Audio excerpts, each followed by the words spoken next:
Friends Pandya store அடுத்தது என்ன எடுக்க போகுதுன்றது இந்த ஒரு வீடியோவில் ஒரு குட்டி ப்ரமோவாக பார்க்கல வாங்க. கல்யாணம்லாம் முடிஞ்சு பெரியவங்க காலில் விழுந்து ஆசீர்வாதம் வாங்கிக்கிறாங்க. எல்லாரும் ஆசீர்வாதம் முடிஞ்சது. குமார் எப்படியோ நீ நினச்ச மாதிரி கல்யாணம் ஆயிடுச்சு, எங்கே உனக்கு கல்யாணம் ஆகாதுன்னு சொல்லிட்டு ஊருக்காரங்க சொன்ன மாதிரி நடந்துருமோன்னு நினச்சி ஒவ்வொரு நிமிஷமும் நான் பயந்துக்கிட்டு இருந்தேன். ஆனால் இன்னைக்கு அந்த பயம் எனக்கு இல்லைடா குமாருன்றாங்க. ஏன்னா இனி நீ சந்தோஷமாக இருக்க போகிறேன்றாங்க. எதுவுமே நினச்சி நான் கவலைப்படுறதா இல்லை அப்படின்ட்டு சொல்லிட்டு இருக்காங்க. அதுக்கு அடுத்ததான் பார்த்தீங்கன்னா சுடரை பார்த்து ஒரு மாதிரி ஃபீல் ஆகிடுறாங்க மயில இருந்துட்டு.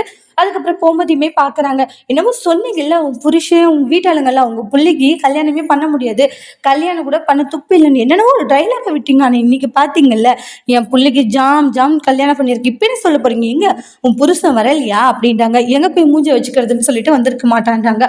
போதுனே ஒரு அளவுக்கு மீறி தான். ஏன்னா ஏதோ கல்யாணம் ஆச்சேன்னு வந்தோமா பார்த்தோமா போனோமோன்னு இருக்கோம், நீங்கள் சும்மா தேவையில்லாமல் பேசிட்டு இருக்காதீங்கன்னுவாங்க. அப்புறமா முத்தியில் இருந்துட்டு டே சக்தி சைலண்டாக இருக்க மாட்டியாடா, ஏன்டா இப்படி பண்ணிட்டு இருக்கான்றாங்க. தேவையில்லாம பிரச்சனைகளை உருவாக்கிட்டு இருக்கோம், வேலையிலும் அதை மட்டும் பாருடான்றாங்க. அதை விட்டுட்டு மறுபடியும் கல்யாணத்துக்கு வந்து எல்லாருமே முன்னாடி வந்து இப்படி எல்லாம் பேசிட்டு இருக்க, இதெல்லாம் உனக்கே கொஞ்சம் கூட நியாயமா இல்லடா சக்தின்றாங்க. அண்ணன் இதெல்லாம் அசிங்கப்பட என்னென்ன இருக்குன்றாங்க. சும்மா தேவையில்லாம பேசாதா, உன் வேலையை மட்டும் பாடுறா அப்படின்னு சொல்லிட்டு திட்டிடுவாங்க. அதுக்கப்புறமா அண்ணன் எங்க சார்பா இதன் குமாருக்கு மோதிரம் போடுறாங்க. அப்ப ரொம்ப நக்கலா வந்து மோதிரம் தான் கெதி, வேற என்ன கெதி அப்படின்ற மாதிரி ஒரு மாதிரி தெனாவட்டா பேசுவாங்க.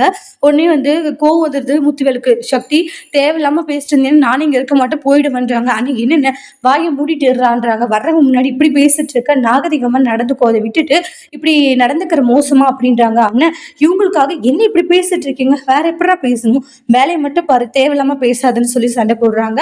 அதோட இந்த ப்ரமோ முடிச்சிருக்காங்க. இனி வரக்கூடிய எபிசோட்ல என்ன மாதிரி ஒரு டோஸ்ட் வரப்போகுதுன்றதை வெயிட் பண்ணி பார்க்கலாம்.